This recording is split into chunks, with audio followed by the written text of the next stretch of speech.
Okay, in the last video, we rebuilt the bottom end, the cover for the sheave or the pulley for the cutter wheel, okay? Now, we gotta work on the part that connects to the frame. Let me turn it around.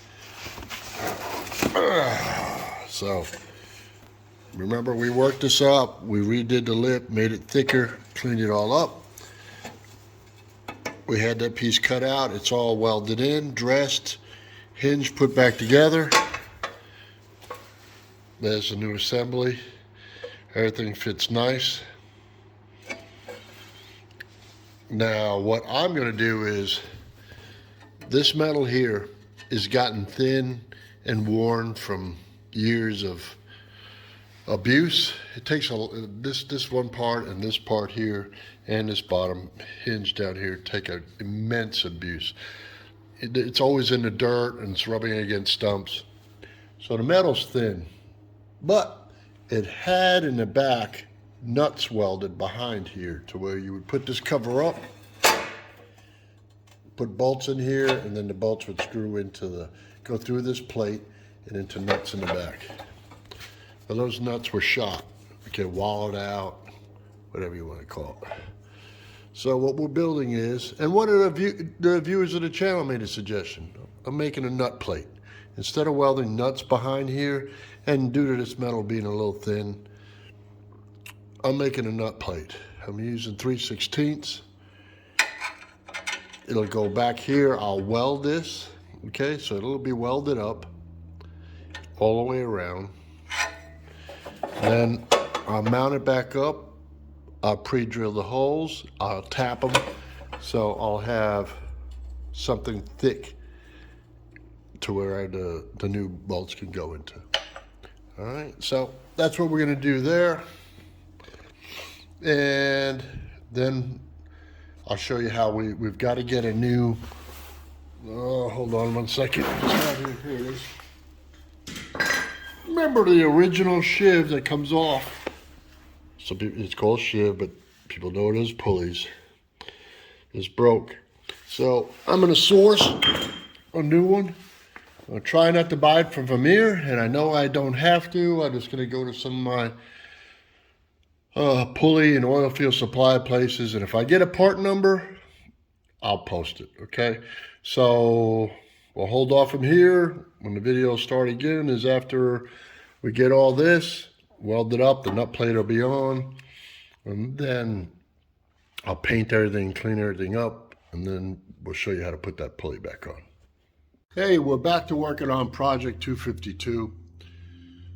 The other videos you saw, we rebuilt the metalwork, the cover, and then we had to redo the hinging that covers the pulley for the cutter wheel. Now, I discovered a part, and I'll turn this around and show you in a minute. Some places it's called a sheave, other places you'll know it as a pulley, okay? The pulley was chipped or cracked off, and it runs the belt that runs the cutter wheel. So I wasn't going to put it back on there. I don't like to do things half-baked. So I went to my bearing supplier, brought them the old one. They looked it up, and they said, we have an in-house brand. I said, how much? Like around 50 bucks. I said, okay. So they went to look it up, see if they had it. They said, sorry, it's back order. Can't get it. Somewhere between here and China. That's all right. So what about a US? Okay, so after I took apart the hub, this is the hub that goes onto the pulley. I'll show you that whole assembly in a minute. I was looking at it while I'm at the supply house, and I cleaned it off, and it gave me some numbers on it, and it told me who actually manufactured this. I don't know if you can see these numbers. Anyway, that's where you'll find it right there. Okay, they had some numbers. They were able to look it up right away off this hub number, and it was matrix or mathematics. I'm sorry, I don't have my glasses on, I can't see it. Anyway, it's a major manufacturer. Bam, bam, no problem. I said, all right, so you don't have your brand, which happens to be overseas, basically a clone, a knockoff. So I said, what about that? They looked at it and said, well, it's $150. I said, all right, well, I need it and whatever. And they looked up, I'm sorry, we can't get it either. It's on back order. I said, what else? They looked up 2 or 3 other pulley brands, back order. They said it would take a week if we ordered and we get one probably. They try to give you a discount here and there, and it was like $140. I said, hold on, I'll call you tomorrow morning. This was on Thursday. So I called Vermeer on Friday, and I said, hey, for giggles, what's the price of that pulley? He looks it up, says it's $93 something, and with tax, your tax, about $110, shipping and all that stuff, and you pick it up here. I said, yeah. How long till I get it? He was really good. I was really surprised. Buying it from Vermeer this time was actually faster than anybody else. He said, we'll have it here Monday morning. Put it in today's order, I'll pick it up. And I did. Went there Monday, picked it up. I'm going to turn this around, so you need to learn some stuff here. Hang on a second. All right, I taped it off, I sanded it, I primed any bare spots. This is painted. I also took the outside cover, same thing. Sanded it, repainted it, I taped over the sticker. It didn't take long, just try to do things right and make things nice. Some of you guys say, well, what for? Well, why not? So, here's the trouble. When you try to find, this is a 2011, it's Vermeer. If you try to find Vermeer paint and buy it from Vermeer itself, it's extremely expensive. It's like top secret what paint code this is. Well, through my investigative skills and being an old painter, the actual color of Vermeer, it's gloss new cat yellow. There's the number. Van Sickle. Tractor Equipment Industrial Enamel. I bought this at Atwood's. Probably Tractor Supply might have it too, I'm not sure. But that's what you want. Gloss New Cat Yellow. There's the code. And what that is the cat stands for caterpillar. So Vermeer is using the same color as caterpillar. All right. There's only so many parts. So many variants of a color, all right? So why go with some, a real nice guy made this for me, but look at a repair that was done before. They just sprayed yellow on it. See down there? See how it stands out? So why not get the right color, paint it?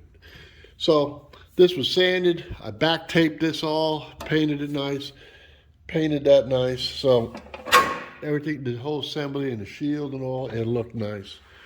So now we're going to put this on. Before we put the shiv on, it's not complicated, but I want to tell you something to do.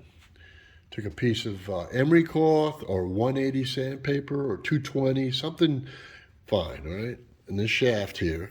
Before you put it on, run it around. I ran it around. There was a little bit of burrs here on where the keyway goes. I made sure and cleaned everything nice. I shot some penetrating oil on it. See, a little penetrating oil in there.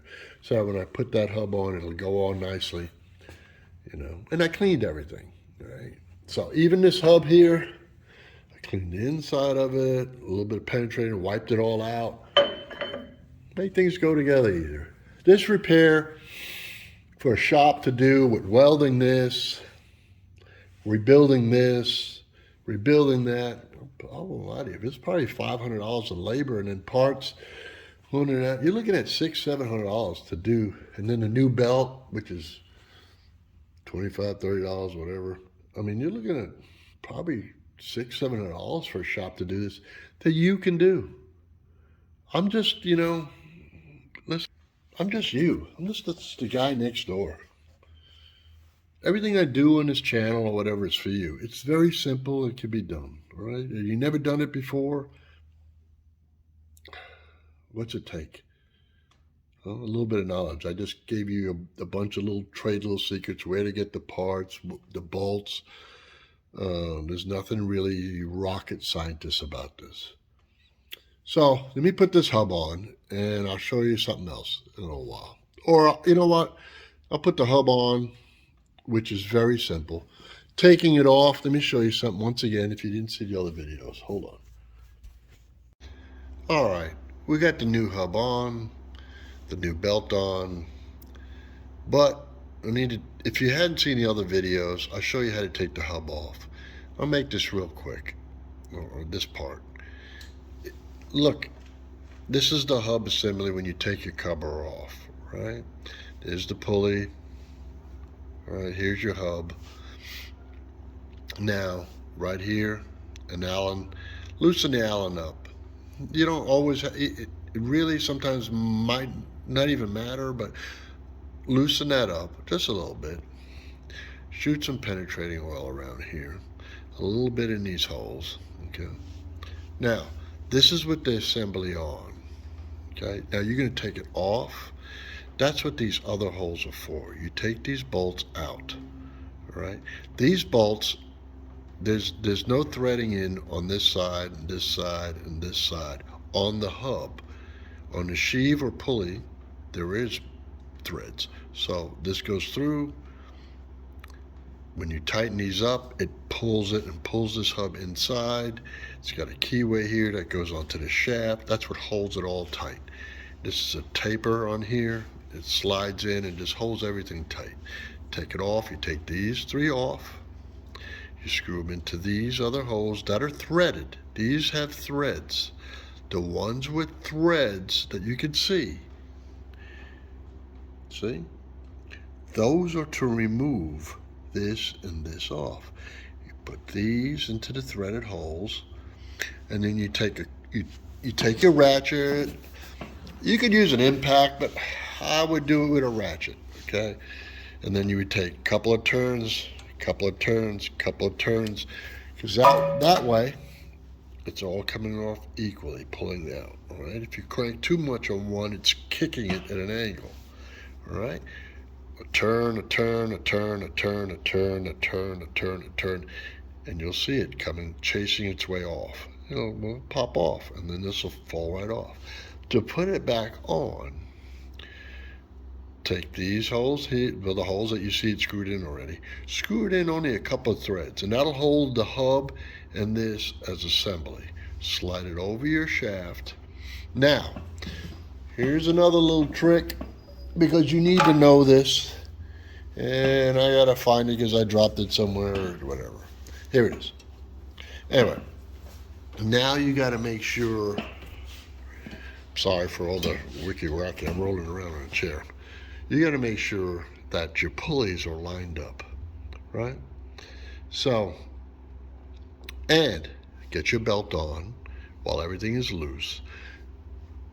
And it's not hard to get a belt on. Put it on the small pulley, and then you start it here, and you can use a screwdriver, something that's not sharp. And as you turn your wheel, it'll rotate itself on. That's not hard to figure out. Now, here's the important part. When you're spacing, getting these lined up, you can take a measurement off the back to the back of this pulley or to the front of this pulley, saying it should be the same measurement from back here to here or to the back of the pulley. Or you can do like I did. I needed an Allen to tighten up onto this anyway, right? So I kept my Allen wrench. I went, let me get this out of my way.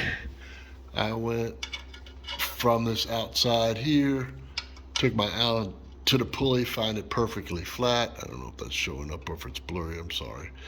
Made a mark on there. Came over here to this point right here, put there, made a mark on there. I use this as a gauge. What is this? What is this? Huh? It's an Allen wrench. I use the same wrench right here to tighten this up, back up for the keyway. So I use the same tool. I just start outside the box. Or you can use, measuring tape or whatever. I just use the same thing. All right, so now, remember, I put this pulley on, everything's lined up. You'll have to tap it a little bit to slide it, get everything lined up about right. Then when you Tighten this one up. You do a couple of turns, couple of turns, couple of turns, same way you were taking it off, you're putting it on. So that way everything's coming in nice and smooth. Not hard, trust me, it's not hard. If you got a little, you know what? If you got a buddy that works on cars, whatever, invite him over, or pizza, whatever. He'll help you too, all right?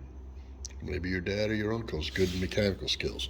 Or, hey, time for you to experiment and learn on your own. Anyway, so now you know how to change a pulley. Now you know what was involved. And also, you remember, to get this off, we loosened up our bolts here, so this is movable because we had to be able to move this. Now since I did that, on these machines, on a 252 Vermeer, everything needs to be lined up. You have to have these tightened, then when this side is tightened, you have to tighten this, and then you have to tighten over there. If you want me to make a video on how to tighten the belts, I'll be happy to make a video, but there's another older guy, very, very funny to watch, that made a video on this. I'll put a link in the description, all right, on how to adjust the belts. You know, and he made it a long time ago, and he's very good, and he's a professional at the 252s. I could tell just by watching his videos too. They're older videos, and he works in a small garage. He does everything with the machine on the trailer. He even talks to you about the bearings, and how these bearings, when you take them off, clean them out and rebuild them and put them back in. It's a very good video on that too. So I'll put a link to his belt tightening, and yeah, hopefully it helps you out. And the next video on Project 252, what we'll be doing is we'll be changing the hydraulic filter, hydraulic fluid, engine oil, and engine all the filters and the oil, all the fluids in the motor and all. And you know, and pretty much we're summing up the machine, and should be ready to go goodbye. You know. And another project, I got way too many projects, jeez. I got a chipper out there that I did a lot of work on, something I never made a video on. It's called a Chuck and Duck, and I'll put it on Facebook this week to see if I can get rid of it, or my brother will for me. Anyway, enough of that stuff. God bless you. See you on the next one.